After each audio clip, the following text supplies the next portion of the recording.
ఒక దేశపు రాజకీయాలు ఇంకొక దేశపు జోక్యం పెరిగిపోతుంది. దీని మీద ప్రజా తిరుగుబాట్లు పెరుగుతున్నాయి.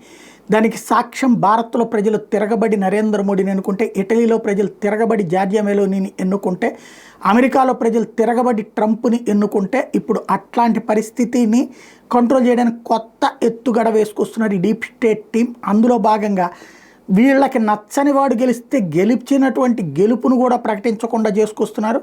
తాజాగా రొమేనియాలో 1,00,000 మంది ప్రజలు రోడ్డెక్కారు, పెద్ద ఎత్తున ఉద్యమిస్తున్నారు. ఎందుకంటే యూరోపియన్ యూనియన్ అక్కడ గెలిచినటువంటి ఏదైతే రొమేనియాలో గెలిచినటువంటి ప్రజాస్వామ్యబద్ధంగా జరిగిన ఎన్నికల్లో గెలిచినటువంటి అభ్యర్థి కెలిన్ జార్జ్సో, ఇతన్ని అంటే ఓ అల్ట్రా నేషనలిస్ట్ ఇతను, అలాంటి అతని గెలుపుని అనౌన్స్ చేయకుండా యూరోపియన్ యూనియన్ అడ్డుపడినటువంటి నేపథ్యంలో ఆగ్రహావేశాలతో రోడ్డెక్కారు రొమేనియన్లో.